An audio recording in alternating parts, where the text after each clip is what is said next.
All right, we'll now begin our second panel.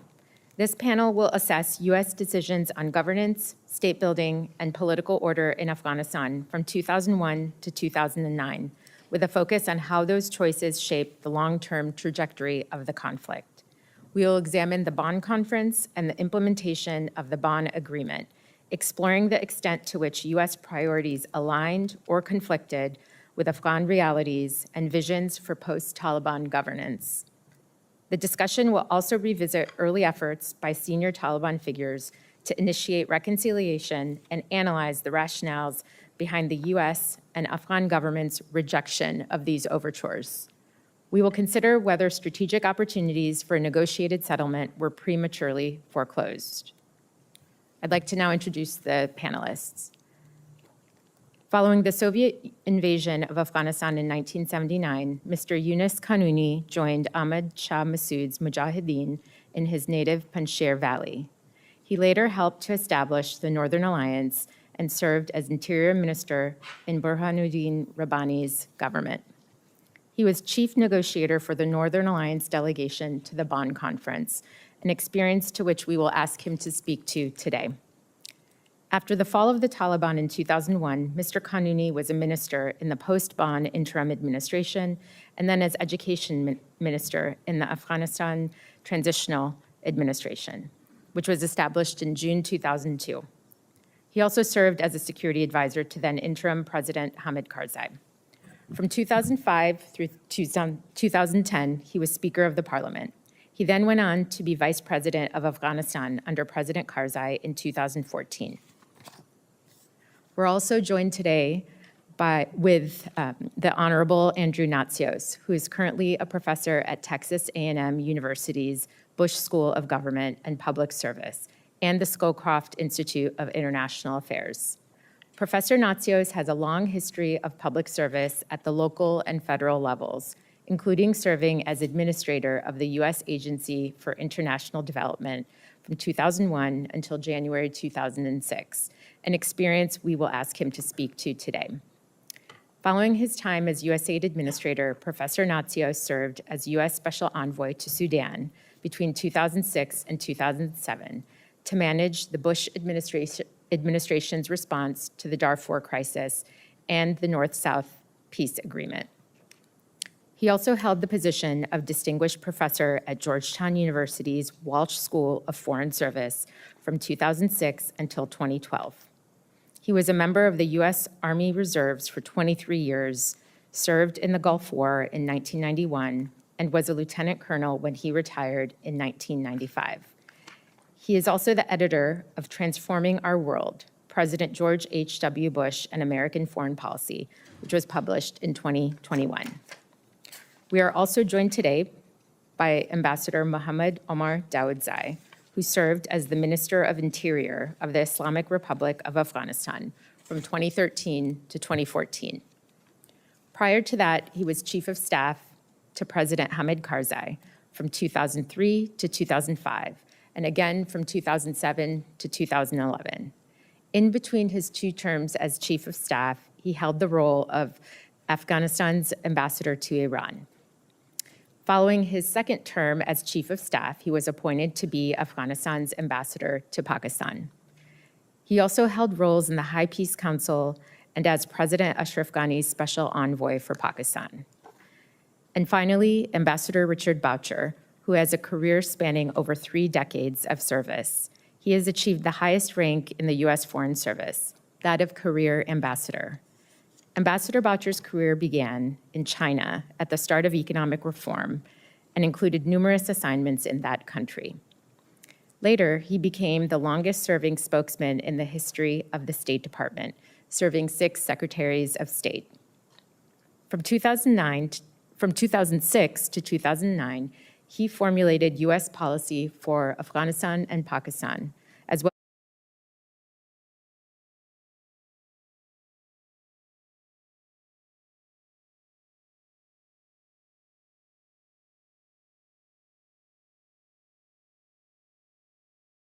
як دیدگاه replacing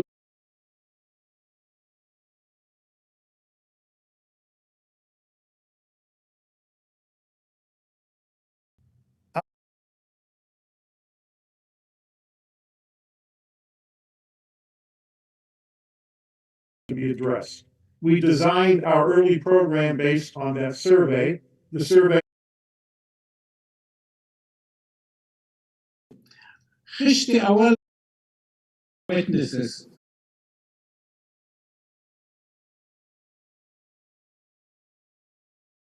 ministers in the cabinet. The other 75% were positioned 25 lead on it. Increased a lot of time on that, which is one justice a week. I Can take the rest of your testimony for the record.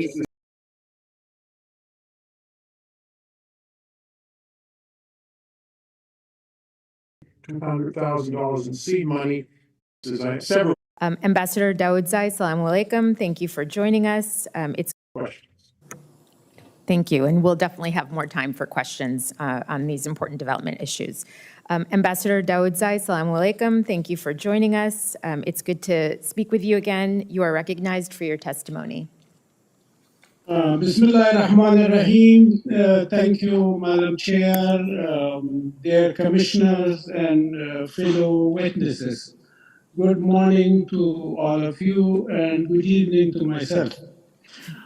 I would like to begin with honoring the fallen Afghan American and NATO soldiers who sacrificed their lives in the defense of democracy in my country. Unfortunately, their sacrifices have yet to realize the outcomes they hoped for.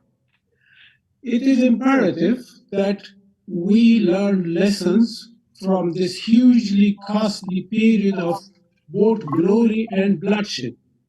The Afghan War Commission is a fitted initiative in this regard, and I am thankful for the opportunity to contribute my perspective to the discussion. Despite the ultimate failure, it's important to recognize the significant achievements of the 20 years of partnership. An example of that many, which I hold dear, is the transformation of the higher education.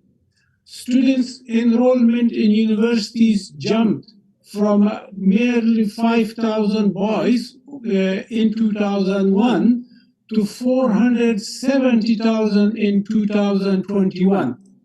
In 20 years, we had graduated around 1.5 million. 35% of them were girls. And I think this was the best investment of the US in Afghanistan, because all other investments may be there, may not be there, but those youths are there and they are going to return back. Having said that, let me now turn to the 4 questions given to us. My comments on the political roadmap is as following. The post-Taliban political process started with the Bonn Conference, as my friend Mr. Qanuni said. But I am reminded of a well-known Persian saying, خشت اول گر نهد معمار کج تا ثریا می رود دیوار کج. If the mason lays the first brick crooked, the wall will rise askew up to the sky. This means there were crooked bricks laid down in the Bonn Conference. Critics often argue that the exclusion of Taliban from the Bonn Conference was the biggest political oversight that laid down the foundations of Taliban resurgence. I recognize that, but I do understand that at the time, the American mindset was not prepared to accept Taliban as partners in the post-9/11 administration. I would like to pick up on another mother of all problems. I think the choice of presidential system was a critical oversight. It was certainly imposed on Afghans, as Mr. Qanuni also said. The system concentrated power in the hands of one person, and thus not conducive enough given Afghanistan's diverse social fabrics. What were the alternatives to the presidential system? I think the best option was return of the constitutional monarchy, that Afghanistan had experimented in the 1960s and 70s. Traditionally, the monarch has strong tribal backing and served as a symbol of national unity. Our history provides many examples where tribal consortiums shielded the state from mainly Deobandi religious backlashes. There was yet another option too, and that was a parliamentary system combining a president and a prime minister. Such a system potentially offered better checks and balances, a feature absent in the 20 years under the presidential system. And yet there was another major shortcoming in the implementation of the roadmap. District councils, as outlined in the Constitution, envisaged to ensure smooth center-periphery relations. We failed to conduct elections for these councils, effectively leaving the gap that the Taliban exploited to entrench themselves in vulnerable villages. The international coalition response to this challenge was the establishment of provincial reconstruction teams. However, foreign involvement in governance made rural Afghan communities more susceptible to Taliban propaganda, framing the Taliban as freedom fighters resisting occupation. Yet another political oversight was denying transitional justice that the civil society demanded. Undertaking transitional justice may have put us on a different path as a nation. On the military side also, there were serious oversights. I was one of the few Afghans involved in decisions that led to reconstruction of the Afghan National Army. A pivotal oversight in this respect was adopting a voluntary army. Traditionally, Afghanistan relied on a conscription system, which ensured broader national representation in the military. The shift to voluntary system led the overrepresentation of certain groups and the exclusion of others, thus providing fertile ground for Taliban to recruit. In a military context, one of the gravest cultural missteps was the unwarranted intrusions into the Afghan homes, which was the most significant violation of local customs and code of conduct. These intrusions were never adequately addressed and had dire consequences. In Afghan culture, violating the sanctity of a home could lead to the entire village turning towards Taliban. And now I come to the most favorite subject of mine, that's ignoring Taliban peace overtures. And in the first panel also many witnesses alluded to that, and commissioners also asked questions about that. While I recognize safe havens to be the top most reasons for Taliban resurgence, I emphasize that failure to reconcile was also a key reason. Taliban were the first to extend an offer for reconciliation, but we rejected this opportunity. Afghan and American leaders faced rightful criticism for this misstep.